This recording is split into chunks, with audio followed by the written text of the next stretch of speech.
A homeless boy forces a millionaire to hide in a trash because of wanting to help him escape from his pursuers. A few days later, the millionaire suddenly sends the boy to a detention center. The city at night had a rhythm of its own, a quiet hum beneath the surface, alive with unseen movement. Neon signs flickered against the damp pavement, casting fleeting shadows that stretched and vanished in the blink of an eye. Somewhere in the distance, a car horn blared, muffled by the suffocating hush of near-midnight streets. Charles Holland barely noticed.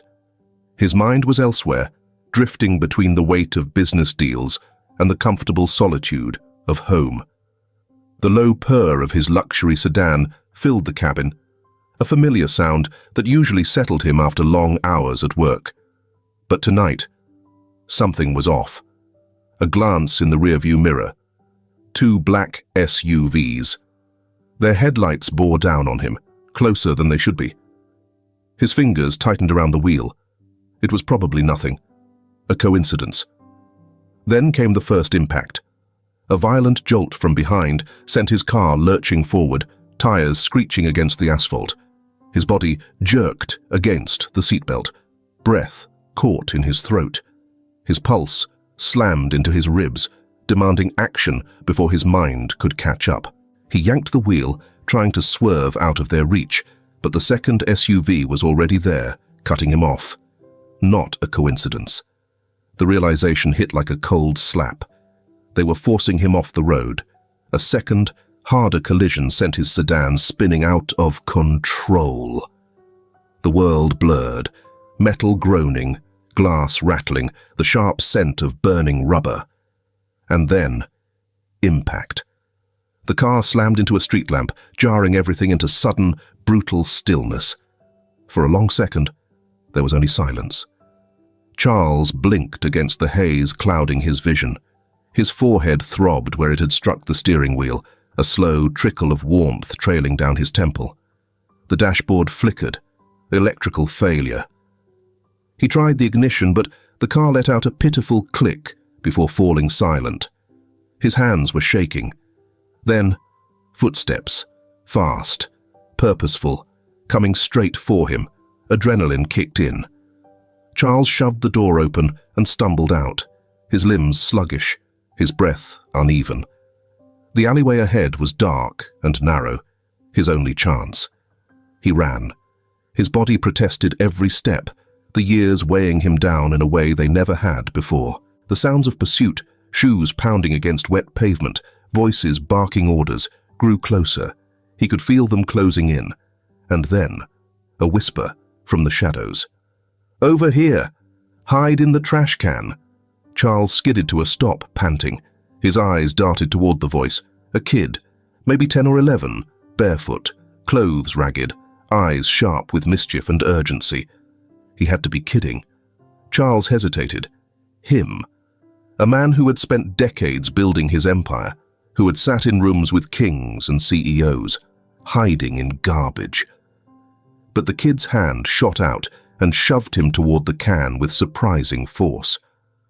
"Unless you want to die, old man." The footsteps were too close. Charles gritted his teeth and climbed in. The stench hit immediately, rotting food, something damp and sour. He bit down a gag, pressing himself against the cold metal, holding his breath. The kid stepped forward just as 2 figures in dark clothing appeared at the alley's entrance. "Hey, kid!" One of the men's voices was sharp, impatient. "You see anyone come through here?" Ethan barely blinks. "Just me." The man's eyes narrowed. "You sure?" Ethan snorted. "Well, unless you count the rats, but they don't talk much." A beat of silence. Charles, still as death inside the trash can, braced for discovery. Then, one of the men cursed under his breath. Damn waste of time. The footsteps receded, fading back into the night. A few seconds passed before a light kick hit the side of the can. "Coast is clear, fancy old man." The lid creaked open. Charles emerged, dignity in shambles. the scent of decay clinging to his $1,000 suit. Ethan grinned at him. "You smell like a sewer." Charles exhaled heavily, straightening himself. For the first time in years, he had no words. The rain had grown heavier, drumming against the pavement, filling the potholes with dark, restless puddles.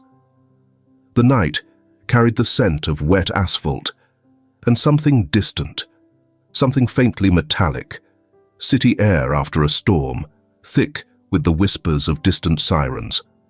Streetlights flickered, casting their glow onto two figures standing at the curb, one rigid with quiet frustration, the other watching him with open amusement. Charles Holland brushed at his ruined suit, though the effort was pointless. No amount of straightening or dusting could erase the stench of rotting food and alley filth. His expression twisted, a quiet battle between dignity and the grim reality of his circumstances. "Yeah," Ethan murmured, arms crossed as he eyed the older man, lips twitching. "You're not winning that fight." Charles shot him a glare, but sighed, weary. He was too old for this, too rich for this. He reached into his pocket, pulling out a dampened wallet, the leather worn at the edges. "You eat yet, Mr.?" Ethan tilted his head, skeptical. "Ethan, and why? You looking for a last-minute charity case?" "I'm looking to eat, Mr. Ethan. I'm Charles," Charles corrected, brushing past the jab. "Figured you might want to as well." Ethan hesitated. He knew a trick when he saw one. And rich men didn't just hand out favors without expecting something in return. But before he could craft a witty comeback, his stomach betrayed him. A low, undeniable growl in the silence between them. Charles raised a brow. Ethan scowled. "Fine, but no funny business."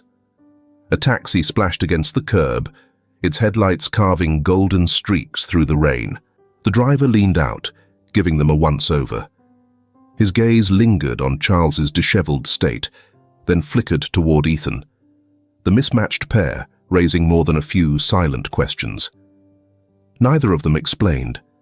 The drive through the city was quiet, except for the occasional gust of rain against the windows. Ethan pressed his nose against the glass, watching the streetlights smear into elongated trails of gold.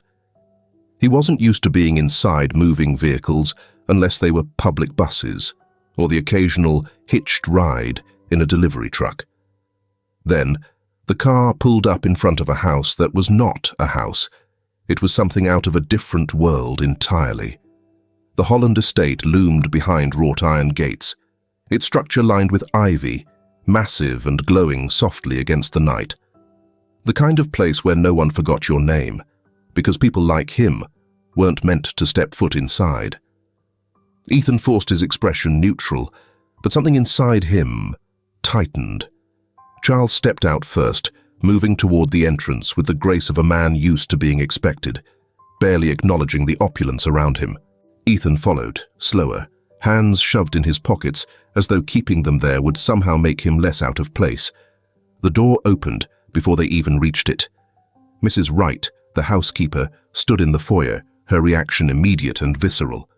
Her gasp cut through the air, eyes wide in horror at the sight of her employer, looking like a man who had crawled through a landfill. "Sir, what on earth?" "Later," Charles cut in, tone brisk but exhausted. "Have the chef prepare something, the boy's eating." Ethan wasn't sure if he'd imagined the brief flicker of shock and disapproval in the woman's expression, but she recovered quickly, nodding before disappearing down the hallway. "You're used to people doing whatever you say, huh?" Ethan muttered as he trailed behind Charles, eyes darting over the polished floors. The quiet wealth pressed into every inch of the place. "That's usually how employment works," Charles replied, voice dry. Ethan huffed a laugh. "Yeah, tell that to my last boss." A few minutes later, the dining room was set, and the smell of real food curled into the air, warm and rich, cutting through the lingering chill in Ethan's skin. He hesitated, the silverware polished, the plates looking too delicate for someone like him to touch. "Sit." Charles's voice was calm, but left little room for argument. He himself took a seat, looking away purposefully, as though uninterested in whether Ethan ate or not. Ethan picked up the fork. He wasn't stupid. This was a moment, and if he hesitated any longer, it might disappear. The first bite was tentative, the second hungrier. By the third, he wasn't even pretending anymore. Charles didn't say anything. He didn't comment on the speed, or the desperation, or the way Ethan's shoulders relaxed the further into the meal he got. He simply let him eat, the silence between them not heavy, but strangely easy. Afterward, Charles stood, rubbing his temple. "You can stay the night. It's late." Ethan paused mid-stretch, eyeing him carefully. "Just for the night," Charles added, as if clarifying an unspoken contract. Ethan exhaled. "Right. Just the night." Mrs. Wright led him to a room that was bigger than the entire apartment Ethan used to share with 6 other kids back at the shelter. The bed looked too soft, the walls too clean, the air too still. He sat on the edge of the mattress, hands pressed against the covers, unsure. Eventually, he lay down, staring at the ceiling, eyes following the patterns of shadows shifting from the rain against the windows. "Guess rich people aren't all bad," he muttered, to no one in particular. But still, he didn't close his eyes. Not yet. The morning passed slowly, enveloped in the silence left by the rain. The storm had not yet broken, but had instead intensified, the rhythmic tapping of the windows of the large estate filling the quiet corridors with a measured silence. Outside, the trees swayed under the weight of the downpour, their leaves slippery and heavy, bending but refusing to break. Charles Holland sat at his desk, the residue of last night's exhaustion still lodged in his bones. His fingers hovered over a steaming cup of coffee, untouched. Instead, his attention was focused on the voice on the other end of the line, deep, brief, and carrying a weight that made even a man like him listen intently. "Find out about the cars last night." His voice was even, but there was a quiet irritation. The private investigator hesitated. No license plate, no security cameras on the road. "Not easy, Holland. You have enemies. I'll start there. There should be a clue." Charles sighed, rubbing his temples. He'd expected that. A man in his position always had enemies. But this felt different, more personal. "Find out and let me know as soon as possible," he said, and ended the call. As he leaned back in his chair, his eyes glanced towards the door. Ethan was standing there, half hidden at the top of the staircase. The boy wasn't fidgeting, wasn't restless like most children his age. He was observing. His posture was loose, but his eyes were sharp, scanning the room like someone deciding whether to step inside or turn back. Charles knew hesitation when he saw it. "You're up early," he said, setting his cup down. Ethan shrugged. Didn't sleep much. He lingered at the threshold, clearly debating something. Charles studied him for a moment, then gestured toward the dining room. "Come have breakfast." Ethan arched a brow. "That an invitation or an order?" Charles gave him a flat look, but there was something almost amused behind it. "If you want to starve, be my guest." That was all the encouragement Ethan needed. He slid into a seat at the grand dining table, not quite relaxed, not quite tense. The storm outside made the space feel smaller, cozier, the kind of morning where warmth settled in between the spaces of conversation rather than inside the words themselves. Mrs. Wright set down a plate in front of Ethan without comment, though her gaze lingered a second too long. Before she turned away, Ethan picked up his fork, then glanced at Charles, as if testing something. "You don't ask a lot of questions." Charles sipped his coffee. "I don't have a lot of time for them." Figures. Ethan cut into his food, chewing thoughtfully. You're rich, right? Charles barely glanced up. You figured that out all by yourself? Ethan smirked.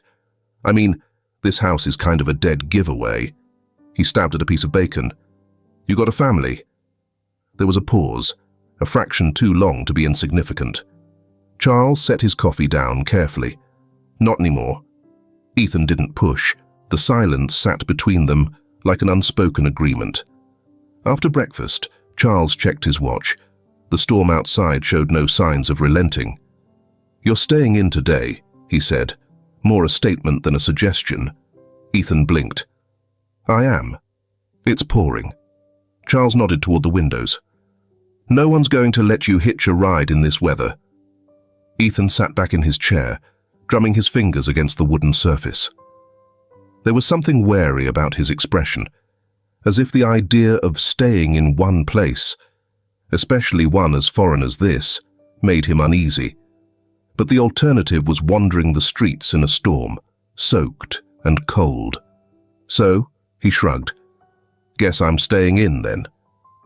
Ethan had never been inside a house like this, let alone allowed to move through it freely. It wasn't just big, it was deliberate. Every object, every painting, every expensive artifact placed in its spot, not for function, but for meaning. He wandered without touching, scanning the endless walls lined with books he couldn't imagine reading, sculptures he couldn't imagine anyone really needing. When he reached Charles's study, he lingered in the doorway. You just gonna hover there? Charles's voice came without looking up from his paperwork. Ethan smirked, stepping inside. Didn't want to interrupt your evil billionaire plans. Charles didn't dignify that with a response. Ethan flopped onto the leather couch. So what do rich guys do when they're not getting attacked in alleys? Charles, still focused on his documents, replied, Mostly paperwork. Ethan glanced at the stacks of files, unimpressed. That sounds depressing. Charles didn't argue. For a while they sat in silence, the storm outside filling the gaps in conversation. It wasn't awkward. Just easy. Dinner came late. Charles hadn't planned to ask, but the words left his mouth before he could stop them. How long have you been on your own? Ethan, mid-bite, froze for half a second. Charles noticed. The boy chewed, swallowed, then leaned back in his chair. His tone was light, but his eyes weren't. Since I was a baby. A pause. Charles set his silverware down. No family. Ethan shrugged. Maybe once. Didn't stick around long enough to find out. The fire crackled softly in the background, casting flickering shadows along the walls. I grew up in a place that called itself an orphanage.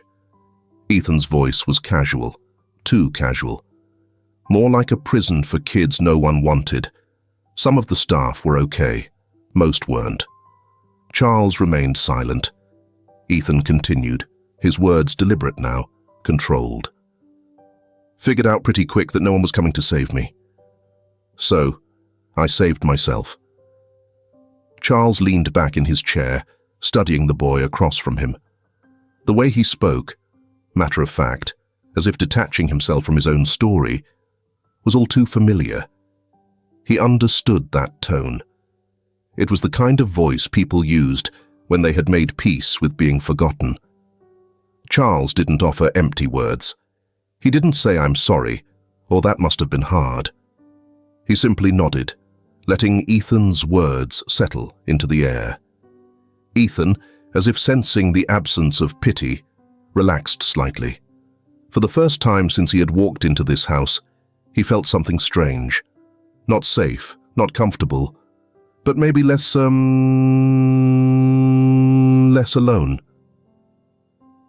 And that was something.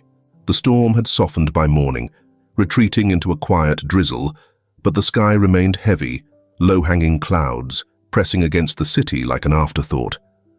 The streets, still damp from the night before, carried the scent of wet pavement and something distant, something old, like the weight of a secret no one wanted to name.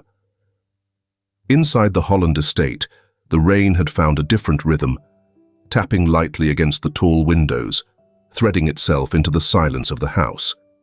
Ethan stood by the glass, watching the droplets race one another down the pane. He wasn't thinking about anything in particular. Maybe that was the luxury of being somewhere warm, somewhere dry. You could afford the quiet. But it didn't last. A car pulled up the long driveway, black and unmarked, its tires whispering against the gravel.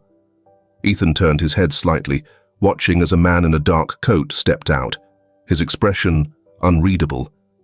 He had the look of someone who had spent too much time in the shadows, too much time knowing things other people didn't. Ethan didn't need to ask who he was. Charles already knew. From the study, Charles had seen the car approaching. He didn't rise immediately, instead taking a measured breath and pressing his fingers together in thought. He had expected the visit. It was the answers that remained uncertain. By the time the investigator was shown in, Charles had already composed himself, a man who had spent a lifetime perfecting the art of control. He gestured to a chair across from his desk, his expression giving nothing away. The investigator, Mark Evans, an old name from an old list of trusted contacts, sat without ceremony, his eyes flickering briefly toward the room's surroundings. If he was impressed, he didn't show it. "Talk," Charles said simply. Evans didn't stall. He reached into his coat, pulling out a thin folder, the edges softened by handling, the contents already studied and restudied. He placed it on the desk between them, his voice low, measured. "There's nothing." Charles didn't react, didn't so much as blink, but there was a sharpness in his stillness, a controlled patience, elaborate. Evans sighed, rubbing at his jaw. "I have been searching for the past 2 days, but in vain. Nothing usable. Whoever was behind the wheel of those SUVs made sure of that. No plates, no traceable records. They were ghosts, Holland." A pause. Then, more carefully, "None of your competitors are involved. Some were busy on business trips abroad, some were celebrating their wives' birthdays, and some were busy signing contracts. They were not like the people who had the time to take revenge on him that day. That leaves us with a different kind of problem. This doesn't feel like business." Charles sat back, studying him. "Then what does it feel like?" Evans exhaled. "Personal." The word settled in the room, unspoken, but thick. Charles didn't move, but his fingers curled slightly against the armrest of his chair. Personal. That changed things. A silence stretched between them, broken only by the quiet ticking of the clock on the far wall. Finally, Charles nodded once. "Keep looking." Evans gave a slight tilt of his head, a gesture that wasn't quite agreement, but wasn't refusal either. He stood, smoothing the front of his coat. "You're sure the kid didn't see anything?" Charles's gaze darkened slightly, a warning behind his words. "Ethan has nothing to do with this." Evans didn't push, but there was something in the way he lingered for half a second too long before turning toward the door. Ethan was waiting in the hallway. He wasn't trying to eavesdrop. He didn't need to. People like Evans walked in and out of places like this with expressions that told stories without ever opening their mouths. And right now, Ethan didn't need to hear a single word to know something wasn't adding up. The investigator barely glanced at him as he passed. Ethan watched him go. When Charles finally stepped out of the study, his expression unreadable, Ethan was already leaning against the wall, arms crossed. "No bad guys caught yet, huh?" Charles sighed. "No." Ethan tilted his head, something unreadable flickering behind his gaze. "So, what's the plan?" Charles gave him a long, assessing look, the kind that usually made men shift in their seats. Ethan didn't shift. "The plan," Charles said slowly, "is that you stay out of it." Ethan let out a low breath, shaking his head. Right. Because ignoring things always makes them go away. Charles's jaw tightened slightly, but he didn't argue. He didn't need to. Ethan wasn't wrong, but this was different. He turned, walking past the boy, his words clipped but firm. You're staying here. That's all you need to know. Ethan didn't move for a moment. He just watched him go. Then, softly, to no one in particular. Yeah, we'll see about that. A man sat in the back of a dimly lit bar, the kind where nobody asked questions, as long as the right money crossed the right hands. Samuel Hayes wasn't drinking. Not yet. He was listening. The man in front of him, a runner, someone whose name wasn't important enough to remember, shifted uneasily under Samuel's stare. He had delivered the information, but something about the way Samuel was sitting there, completely still, made him uneasy. You're sure about this? Samuel's voice was quiet. The runner nodded quickly. Spotted the kid last night. He's with Holland. Samuel exhaled slowly, tapping a single finger against the table. So, the old man had taken in a stray. His lips curled slightly, the first trace of amusement breaking through his otherwise blank expression. The old man finally has something to lose. For the first time that evening, Samuel reached for his drink. Now, he was interested. The storm had passed, but the air still held its memory. The sky was pale and damp, the streets washed clean, leaving behind a world that smelled of earth and renewal. Morning sunlight struggled to break through the clouds, casting a dull glow over the Holland estate. The city beyond its gates had already begun to stir, but inside, the world was quieter, slower.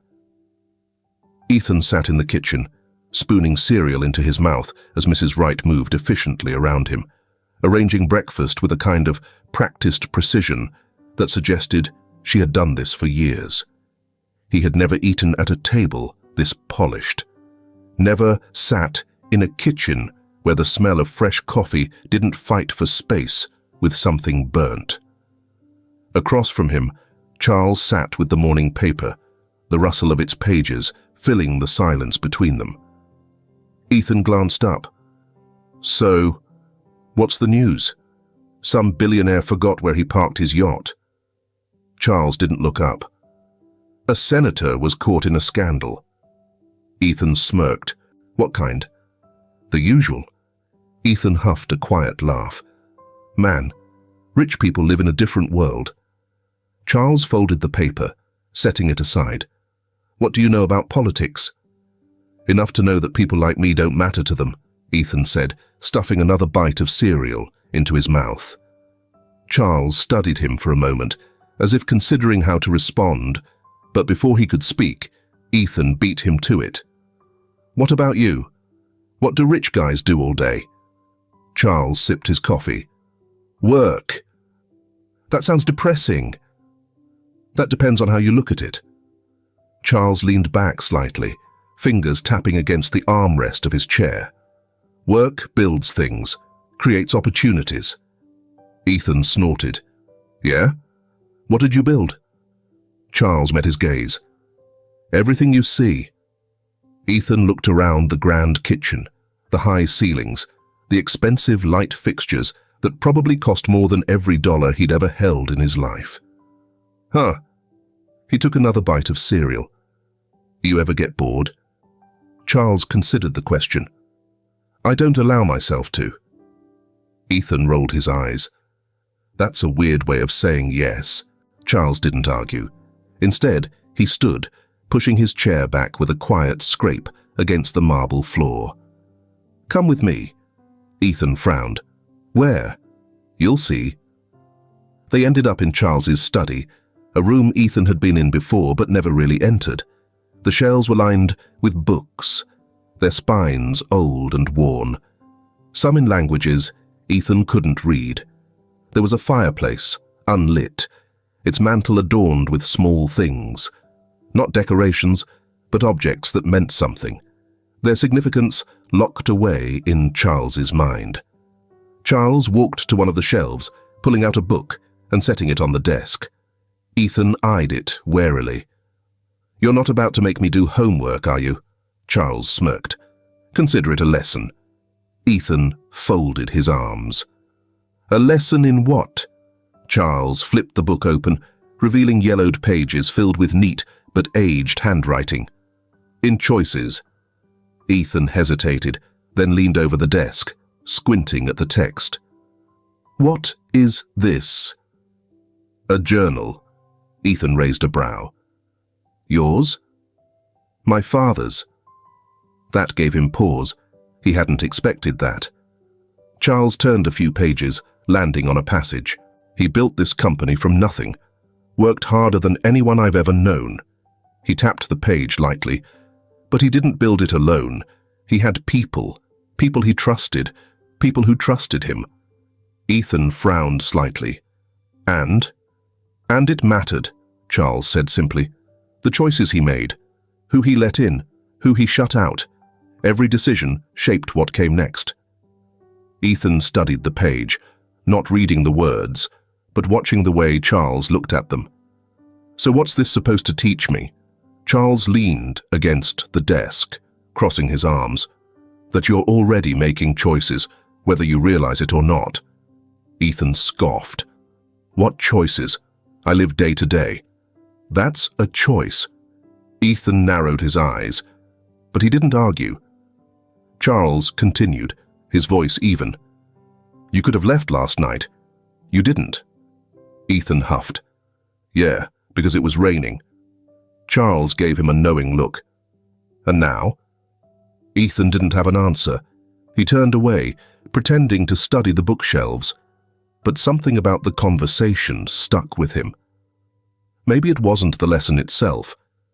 Maybe it was the fact that someone was actually trying to teach him something. Meanwhile, outside the Holland estate, Samuel's men watched. They weren't close enough to be seen, but they were there, parked just beyond the curve of the street, their eyes sharp, patient. Inside, the boy moved too freely. He had no idea that he was already marked. The sun stretched lazily across the Holland estate, filtering through the branches of towering trees and dappling the neatly trimmed grass in uneven patches of gold. The air was crisp, tinged with the last traces of rain, carrying the scent of damp earth and freshly cut hedges. It was the kind of morning that promised normalcy, a false sense of calm that would shatter before the day was over. Ethan stood in the garden, kicking a small rock across the pathway. It had been a strange few days, longer than he had planned to stay, longer than he should have. Yet somehow, he wasn't in a hurry to leave. There was something about this place, about Charles. Not warmth exactly, but a different kind of stability, something unspoken, but solid. He crouched near a small pond, watching the fish dart beneath the surface. They moved with a kind of thoughtless ease, gliding from one end to the other, trapped, but unaware. "You look busy," Mrs. Wright called from the veranda, arms crossed as she watched him from a distance. Ethan smirked, but didn't look up. "Yeah, real productive morning." She shook her head, but didn't scold him. Maybe she was getting used to him too. Inside the house, Charles was preparing to leave. He adjusted his cufflinks, glancing at the time. Another long day ahead. Meetings, decisions, conversations that required more patience than he usually had in the morning. Mrs. Wright stepped into the doorway just as he grabbed his briefcase. "The boy's outside," she said, her voice carrying a quiet note of something unspoken. Charles knew what she meant. She didn't ask if Ethan would be staying permanently. She didn't ask what Charles planned to do with him. But the weight of the question lingered in the air. "I'll be back by evening," was all he said. She nodded, stepping aside as he left. The gates groaned open, the sound sharp against the quiet morning. Charles's car pulled onto the street, swallowed into the city beyond. He never saw the shadows waiting. Ethan barely registered the movement at first. The garden was open, sprawling, the estate's outer fences towering, but not impenetrable. A place like this, so controlled, so removed, gave the illusion of safety. But safety was a fragile thing. The moment the hands grabbed him, Ethan's instincts kicked in. He twisted, fought, bit down hard on the first arm that tightened around him. A grunt of pain followed, but they were faster, stronger. The world blurred. Grass, sky, hands. A rough voice, cursing under breath. A rag pressed against his face. The last thing he saw before the world turned black was Mrs. Wright, rushing toward him too late. The housekeeper's hands shook as she dialed. Charles's phone rang once, twice. He answered, his tone even. Holland. But the moment he heard Mrs. Wright's voice, something in his stomach dropped. They took him. Her breath was uneven, but her words were sharp, precise. They took Ethan. The office walls suddenly felt smaller, the air too still. Charles's grip on his phone tightened. Who? I don't know, she admitted, her voice edged with something raw. Black van. 2 men. I tried. I ran. But they were... She cut herself off, exhaling sharply. He fought. He fought like hell. Charles closed his eyes briefly. Of course he did. His mind moved quickly. Ethan wasn't a target before. This was because of him. I'll handle it, he said, already reaching for his coat. But Mrs. Wright wasn't done. There was something else. She hesitated, and Charles could almost hear her debating whether to say it. They knew where to find him. This wasn't random. Charles didn't respond. He didn't need to. He already knew. Mark Evans wasn't the type of man to be rattled. When Charles stormed into his office, the investigator barely glanced up from his desk, though his eyes flickered over Charles' expression, assessing, calculating. I need you to find him, Charles said, his voice low but sharp. Evans leaned back slightly. You want me to ask the police? No. Evans sighed, already rubbing at his jaw. Then that's a problem. You're asking me to track ghosts. We don't know where to start. Charles gritted his teeth. He wasn't used to not knowing, wasn't used to being the one left waiting. We need something to work with, Evans continued. A name, a motive, Charles's phone buzzed. The sound was sharp, cutting through the room like a blade. He pulled it out. A message. Unknown number. You want the kid back? Come alone. Silence stretched in the room. Evans exhaled. Well, that's a start. Elsewhere. Ethan came to slowly. His head was heavy, his limbs sluggish. The world around him was dark, shifting, the low hum of an engine vibrating beneath his skull. A van, moving, fast. His hands were bound. His pulse quickened. A voice near him spoke, low, muttered. Kid's awake. Another voice scoffed. Yeah? Let him be. Boss will deal with him soon enough. Ethan forced his breathing steady. He didn't know who they were, didn't know where they were taking him. But one thing was clear. They had made a mistake, because Charles Holland was coming, and Charles Holland never came unprepared. The first thing Ethan noticed was the cold. It pressed against his skin like damp iron, the kind that seeped into his bones and refused to let go. His head throbbed, his vision swam, and when he tried to move, the sharp bite of rope burned against his wrists, tied to a chair. He exhaled slowly, forcing his breathing steady, his mind clawing its way through the haze. Focus. The air smelled of dust and oil, of rusted metal and old wood soaked in forgotten rain. Somewhere in the distance, water dripped, a slow, rhythmic sound against the cracked concrete floor. A warehouse. His fingers flexed against the rough rope. Not good. Footsteps.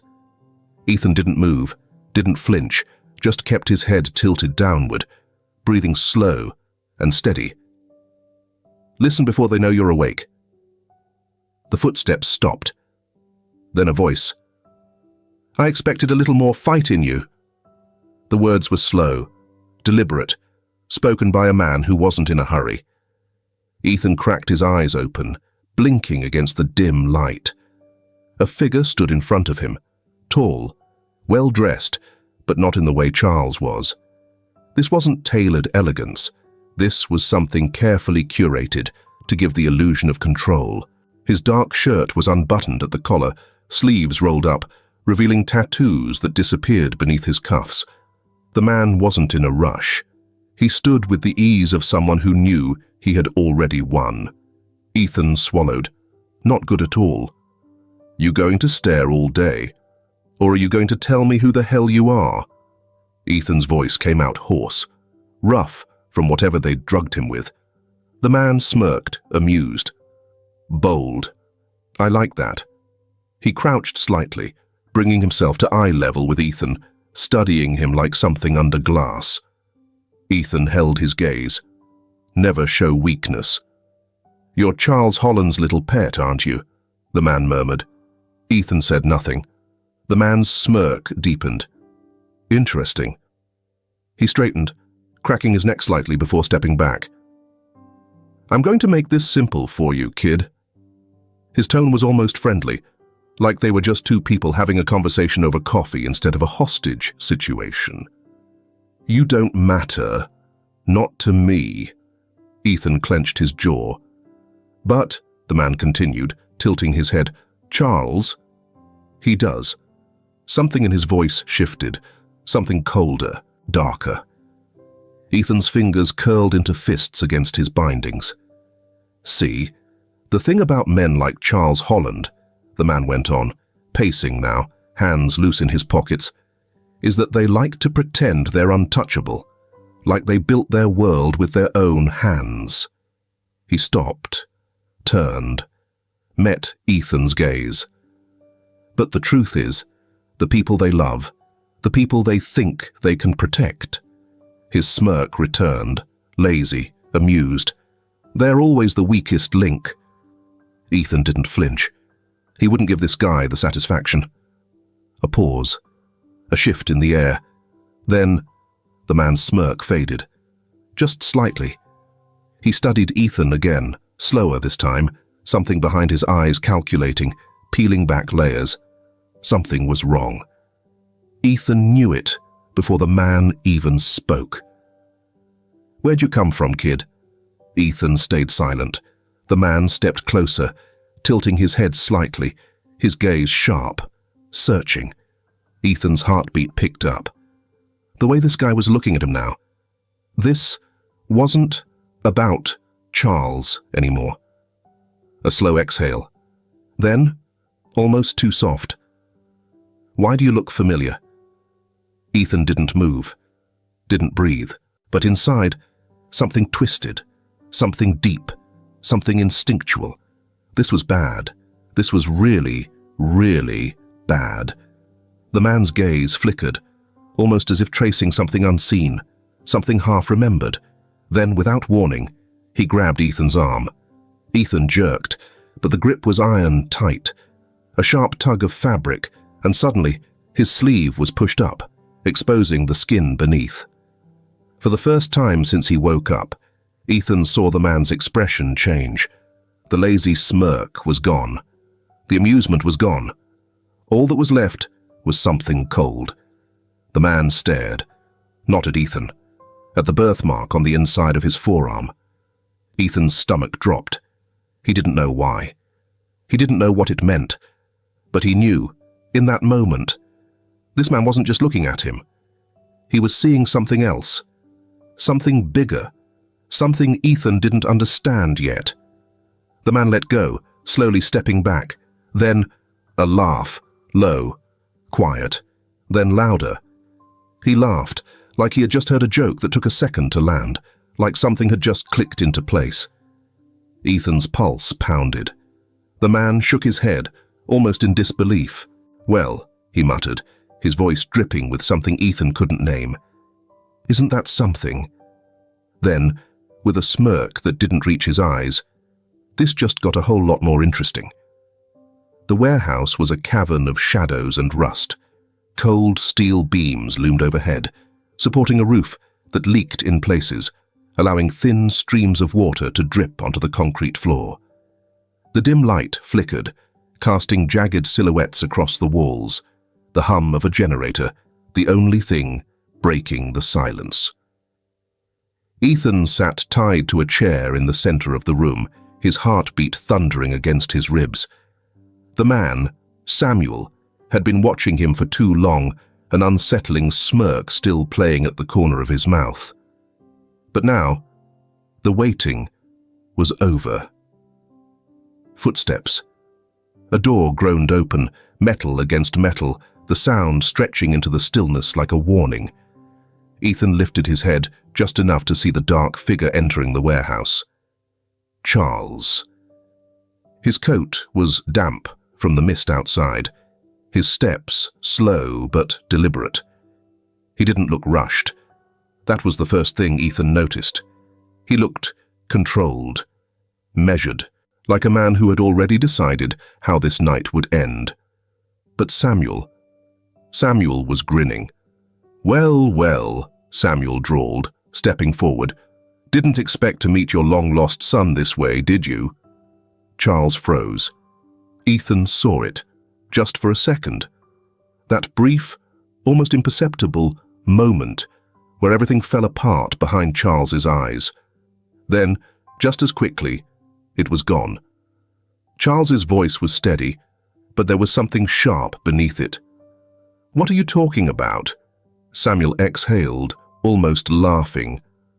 "Wow, you really don't know, do you?" He shook his head, running a hand through his hair, as if the revelation was almost amusing. "Figures. You've spent your whole life too far up in the clouds to see the wreckage below." Ethan's stomach twisted. Charles didn't move, didn't speak. Samuel tilted his head. "Let's make this easy.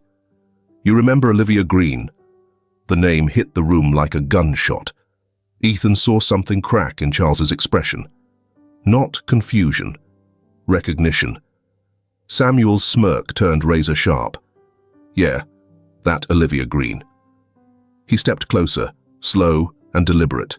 "She worked for you. Years ago. Quiet little thing. Never caused trouble until you threw her out like garbage.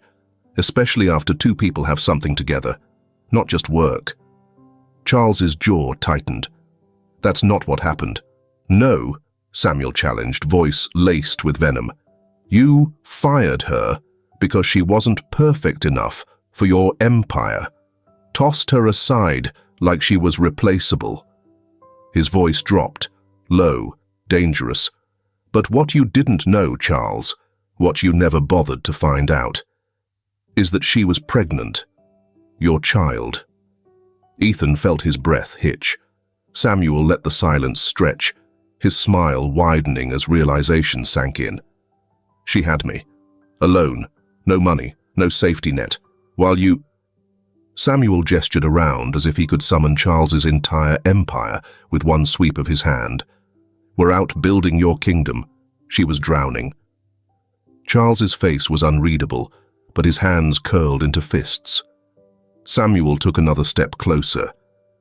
"And you never even knew, did you?" He let out a breath, shaking his head. "You were too busy playing God to look down and see what you left behind." Ethan's mind raced. No, this had to be a lie. But Charles wasn't denying it. His silence was the loudest thing in the room. Ethan clenched his fists. "You're lying." Samuel's gaze flicked to him, amused. "Kid, you think I'd go through all this trouble for a joke?" Ethan's pulse pounded in his ears. No, this wasn't real. But then he looked at Charles, and Charles looked at Samuel, and suddenly, Ethan knew. Knew that this wasn't a lie, knew that this was real, raw, and burning into the foundation of everything he thought he knew. Samuel scoffed. "What? Nothing to say?" His smirk faltered. "Nothing at all?" Charles exhaled slowly, his voice calm, but his eyes dark. I didn't know. Samuel's expression flickered, like something inside him had been waiting for those words. But then, just as quickly, he buried it beneath anger. You didn't care, he spat. You never looked for her, never asked, and she... His voice cracked for just a second before he forced it back, sharp again. She died hating you. Silence. Heavy. Unforgiving. Ethan could barely breathe. Charles stepped forward, his voice steady. What do you want? Samuel's jaw clenched. I want you to hurt. Charles didn't flinch. Killing him won't do that. Samuel chuckled darkly. You think I'm stupid? He gestured toward Ethan. This isn't about killing him. This is about watching you break, watching you feel what it's like to have someone taken from you. Ethan felt his breath come short. Samuel's smirk twisted. You're old, Charles. You could live another 10 years, 20 maybe. But now you'll know what it's like to lose something you never even realized you had. Then, the sound of sirens, distant, closing in. Charles's face didn't change. He hadn't come unprepared. Samuel's expression darkened. You called them. Charles's voice was steady. Let him go. For a moment, the air was too thick to breathe. Then, Samuel moved, fast. A knife, against Ethan's throat. The world stopped. Ethan didn't move, didn't dare breathe. Samuel's voice was ice. I will take him from you. Don't think I won't. Charles stepped forward, just once. Ethan felt the blade press closer. The sirens were deafening. Red and blue lights bled through the warehouse's broken windows, flashing against rusted steel beams and cracked concrete floors. Shadows moved in rapid, coordinated motions. Police officers, tactical teams, weapons drawn. Ethan's breath was uneven, his pulse hammering in his ears. Charles stood in front of him, a solid wall of protection. But Samuel wasn't done. Even wounded, even bleeding, he was still dangerous. The moment the first officer stepped through the entrance, Samuel lunged. Ethan barely had time to react before the cold press of metal dug into the side of his head. The world tilted and froze. A collective breath held in the air. Samuel's arm was tight around Ethan's chest, his grip steady despite the blood seeping through his pant leg. The barrel of his gun pressed firmly against Ethan's temple. Back off, Samuel snarled, voice sharp and wild. The officers raised their weapons, murmurs crackling through their radios. Ethan didn't dare move. One wrong shift, one wrong breath. Charles took a step forward. Let him go. Samuel let out a breathless, humorless laugh. And let you have the satisfaction? His grip tightened. Not a chance. His eyes flicked toward Charles, filled with something darker than rage.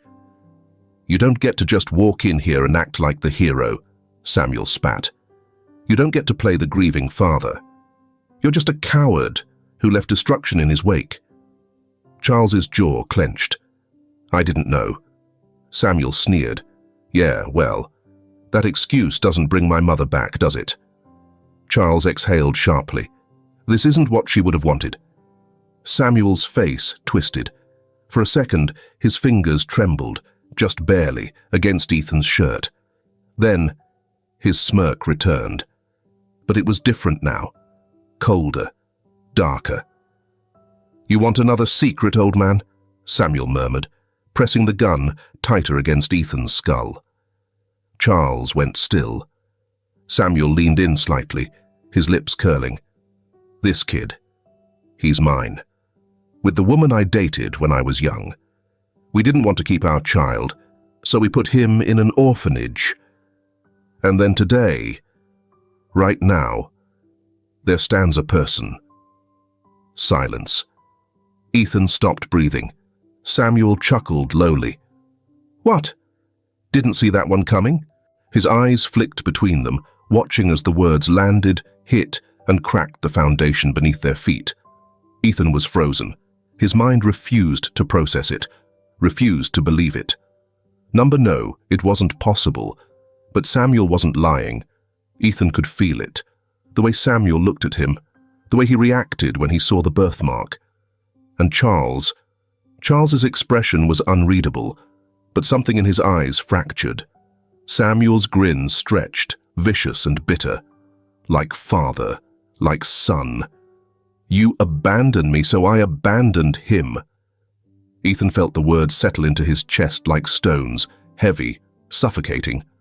Samuel laughed, but it wasn't amusement anymore. It was something broken. You see, kid, Samuel said, his tone turning sharp, turning cruel. You think Charles was going to save you? Think he was some kind of guardian angel? He scoffed. He doesn't save people. He lets them rot. Ethan's stomach churned, but he didn't let himself react. Couldn't. Samuel's grip tightened. And you? You're just another repeat of history. Bang, a single precise gunshot. Samuel's body jerked violently as a bullet tore through his leg, this time higher, deeper. His grip shattered. Ethan ripped away. He barely registered the officers surging forward, the way Samuel collapsed, gun clattering to the ground. The only thing that mattered, the only thing real, was the hands that caught him. Charles. Ethan's chest heaved, raw, shaking, but Charles was there, solid, unmoving. You're okay, Charles murmured, his grip steady. I've got you. And for the first time, Ethan believed him. Samuel Hayes lay bleeding on the cold concrete. His breaths were shallow and uneven, his body trembling from the shock of pain.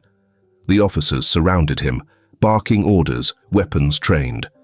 But his eyes never left Charles, even as his vision blurred, even as his strength drained. Samuel let out a breathless, bitter laugh. Too little. Too late, huh? Charles stared down at him, expression unreadable. But this time, he didn't look away. The sirens began to fade, swallowed by the distant hum of the city. The tension that had thickened the air for what felt like eternity slowly unraveled, leaving behind an eerie stillness in its place. Ethan felt it all in waves, the rush of adrenaline, the sharp edge of fear still pressing against his ribs, the weight of everything that had been said, everything that had changed. And Charles. Charles hadn't let go of him. His grip was firm but careful, as though grounding them both in the moment. Ethan wasn't sure when he'd started gripping onto Charles's coat, fingers curled into the fabric like an anchor. But Charles hadn't said a word about it. For a long moment, neither of them moved. Ethan's breaths were still coming too fast, and Charles, despite everything, despite being a man who had spent decades mastering control, hadn't masked the way his own chest was rising and falling just a little too quickly. They had both almost lost something tonight. Ethan pulled back slightly, his voice rough. I'm fine. Charles didn't loosen his hold, didn't let him go. You're not, he said quietly, and that's okay. Ethan swallowed hard. He didn't say anything else. Because what could he say? That he was shaken, that he was angry, that he didn't even know what to do with the truth that had been thrown at him like a grenade, that he didn't want to believe it, that some part of him did? He turned his head slightly, just enough to glance toward Samuel. He was still on the ground, the bullet wound in his leg pooling crimson against the cracked concrete. The officers had him restrained now, his wrists in cuffs, his body weakened from blood loss. For the first time since it all started, Samuel wasn't looking at them. He had turned his head away. Ethan studied him, trying to feel something, anger, hate, even pity. But instead, all he felt was the strangest sense of finality. Samuel had taken him, had threatened his life, had revealed something that had changed everything. And yet, in the end, he had lost. But Ethan didn't know if that made him feel any better. Charles watched Ethan carefully, his gaze following the boy's line of sight. He exhaled slowly. "You don't have to look at him." Ethan hesitated. Then he turned away. And Samuel didn't stop him. Later, the warehouse was behind them. The chaos, the violence, the weight of the past that had bled into the present, all of it was left in the cold metal and rotting wood. Ethan sat in the passenger seat of Charles's car, staring out the window as the city blurred past. He hadn't spoken much since they left. Charles hadn't pushed. But when the Holland estate came into view, something in Ethan's chest twisted. Because the last time he had been here, he had felt safe. Now, he didn't know what to feel. The car rolled to a stop in the driveway. Ethan didn't move to open the door. He just sat there, staring ahead, unmoving. Charles didn't get out either. For a while, the silence stretched. Then, "I want to adopt you." Ethan turned his head sharply, eyes snapping to Charles's face.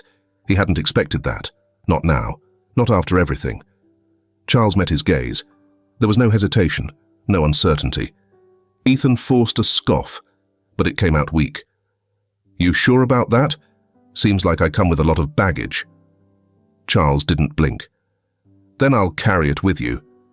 Ethan's chest felt too tight, too full. He had spent his whole life feeling unwanted, disposable, a problem to be shuffled from one place to another.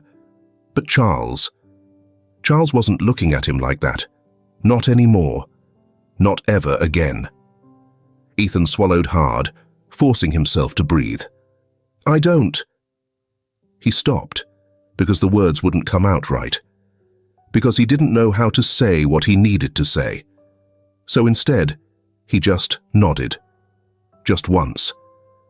And for the first time since the night had started, since the world had tilted on its axis, Ethan saw something soften in Charles's expression, like relief, like certainty, like they had both finally found what they had been looking for. The prison loomed ahead, a cold grey fortress of concrete and steel. The razor wire curled along the perimeter like a silent warning, and the air smelled of damp stone and something metallic. The sky above had begun its slow descent into evening, tinged with fading gold. But inside these walls, time didn't move the same way. Ethan walked beside Charles, his footsteps slower than usual. He wasn't sure what he was supposed to feel. Anger, closure, forgiveness. For weeks now, the world had felt like a puzzle, rearranging itself. The past had come crashing into his present, shifting everything he thought he knew, about himself, about family, about what it meant to belong. And now, this, seeing him. Charles had asked him if he wanted to come. He hadn't pushed, but the way he had looked at Ethan, not demanding, not expecting, just waiting, had been enough. So now, here they were. The guard led them down a dimly lit hallway, their footsteps echoing in the silence. The walls pressed in too tightly. Fluorescent lights buzzed overhead, flickering slightly, casting shadows that stretched unnaturally across the floor. At the end of the corridor was the visitation room. Through the thick glass partition, Samuel sat on the other side. He looked different, thinner, smaller. The arrogance he once carried like armor had been stripped away, leaving only the man beneath. His hands were cuffed, resting motionless on the table in front of him. He didn't move when the guard gestured for them to sit. For a long time, nobody spoke. Then Charles pulled out a chair, sat down. Ethan hesitated, then followed. Samuel's gaze lifted briefly, just enough to acknowledge them. But he didn't hold it. Charles exhaled, his voice measured. "I'm sorry." The words hung in the air. Samuel didn't react, didn't scoff, didn't sneer. Ethan expected some sarcastic remark, some bitter retort. It didn't come. Instead, Samuel's fingers curled slightly against the tabletop. He let out a breath, not a sigh, not a laugh, just a breath. Then, after a long silence, too late. Charles didn't flinch. I know. Samuel let out a quiet, bitter chuckle. Of course you do. His voice was hoarse, almost fragile, but the sharpness was still there, buried beneath the exhaustion. You always get to walk away, don't you? He shook his head, his fingers tightening. And me? I get left behind. Again. Charles met his gaze, unwavering. That's not what this is. Samuel huffed, shaking his head. No? Then what is it, Charles? He leaned forward slightly. Is this the part where you save me? His words were sharp, but his eyes said something else. Ethan didn't know what made him do it. Maybe it was the way Samuel's voice cracked just slightly. Maybe it was the way his shoulders hunched, like he was bracing for another loss. But Ethan spoke, before he could stop himself. I don't know if I forgive you. Samuel's gaze flicked to him. Ethan swallowed, forcing himself to hold it, to stay steady. But I don't hate you either. A flicker of something passed through Samuel's face. Ethan wasn't sure what it was. But for the first time, Samuel didn't have a comeback. His fingers twitched slightly against the table, and his jaw clenched like he was trying to swallow something that hurt. Then, his gaze dropped, and for the first time, he whispered, I'm sorry.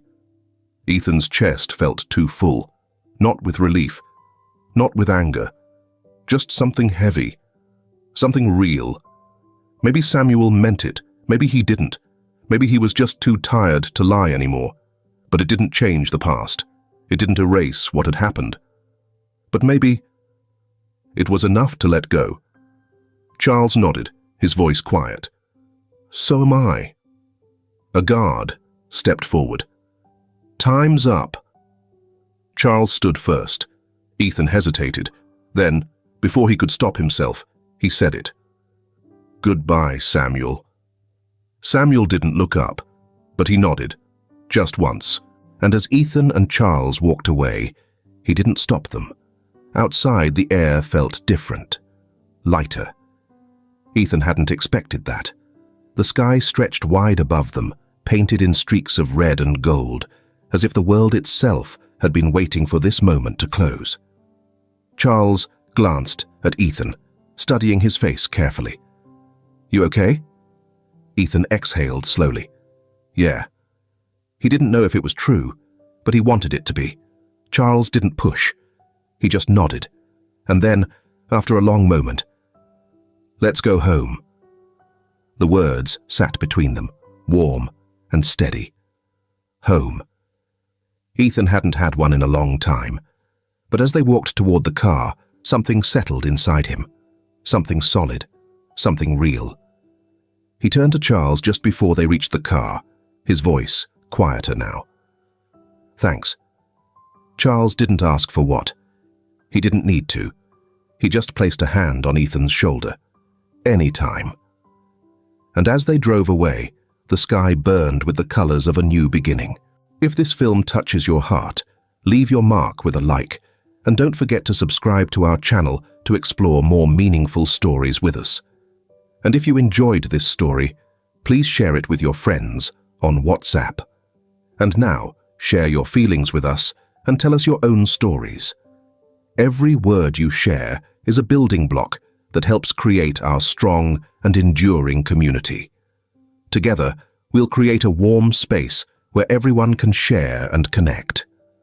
Finally, don't miss the incredible stories coming your way soon. We're always here to bring you the best selections, full of deep values, yet entertaining. See you there.